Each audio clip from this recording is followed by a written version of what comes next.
Good morning, moms. Good morning, moms. We have an awesome story to tell you today. We have been encouraged by how much feedback we've gotten from our mom guests that we've been posting on Wednesdays on Facebook and Instagram. So we settled on it. We decided this is what we're going to do today for episode 9. Basically a live mom guest. Said her name is Brittany Walker. She is a mom of 5.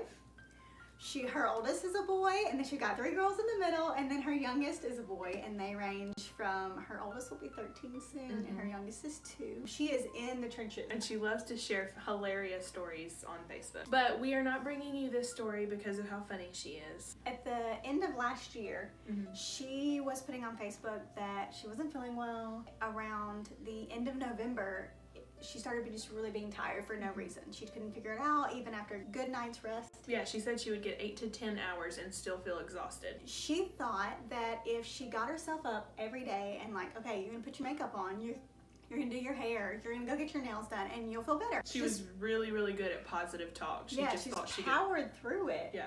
Because she's like, I gotta be there for my kids. On January 15th, she was sweeping and she could not catch her breath. And so her husband, he said, I'm going to pick you up and load you into the car, or you're going to go willingly to the hospital. So on January 17th, she got the diagnosis of AML. That's acute myeloid leukemia. Basically, that means that you don't have blood cells that work. The new ones you make aren't efficient, and so the old ones kill off the new ones. Your body is going on nothing. She was so weak and exhausted. She's only 33 and a female, so she is not at all ideal for this type of cancer. When she looked back at her photos from Christmas, she said, like, how did I not know I was sick? I was pale, like girl put on some bronzer or some blush or something, but her eyes were sunken in, like somebody that's that sick. That's what they look like. And she just was ignoring it because she had to mom. Yeah. She was in a coma for 5 weeks. Wow. They would give 3 negative things and 1 positive thing during the day, and her husband would get this information, and he just took the positive. And so her family would show up and they're like, what did the doctor say today? And he would give that positive because he just didn't go there. So a lot of times the doctors would then later talk to her family and they would be like, oh, we didn't know about this. And that's because her husband just could not bring himself to even verbalize those negatives. And there were a lot of negatives. If she lives through this, if she comes off the ventilator, then she'll be a vegetable. Like that was the prognosis. And she said a lot of things that really touched us both. One of the most powerful things, though, I think was, when she was hearing all the negative things that the doctors had to say, she said, I know that I serve a God that is bigger than any statistic. And I coded twice, and here I am. She said that's one of the biggest lessons she's learned from this whole thing, is that everything is out of my control. That was really powerful to hear her say that. But something she said she did have control was, you hear cancer, you think, okay, chemo, I'm gonna lose my hair. If you know Brittany, her hair looks good. She said, they're shaving my head.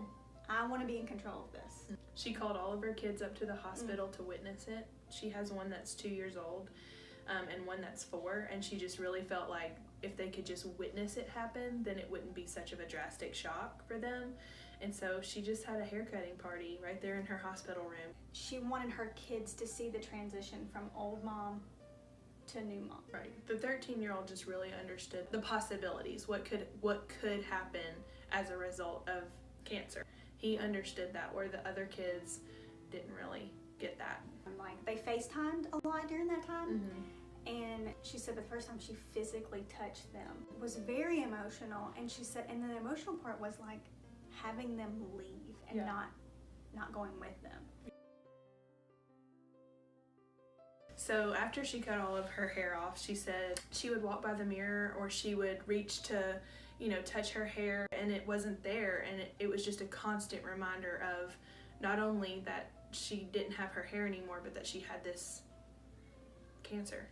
There are ways to like work on that, like the wig, and you can paint your eyebrows on and that kind of stuff. But she does have an awesome wig.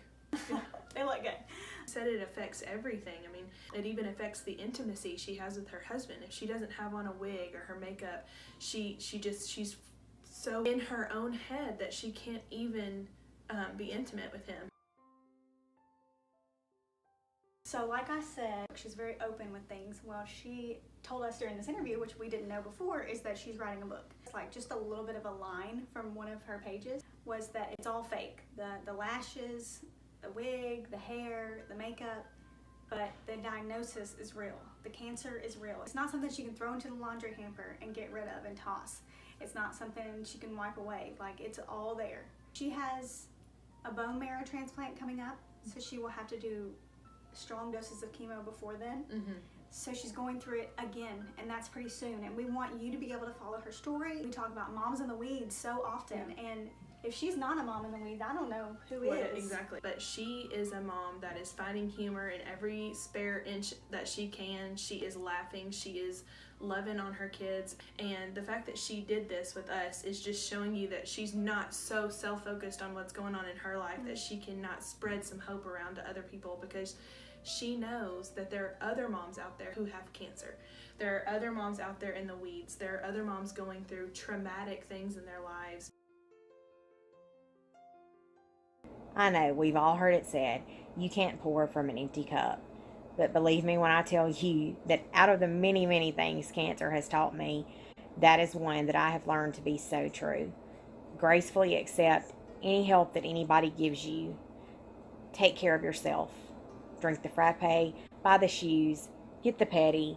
Every now and then, you can come first. It's okay. She needs prayers. She needs your encouragement. She needs this mom gang, and we're so thankful that she was willing to share this story with us. Yes. Bye, moms. Bye, moms.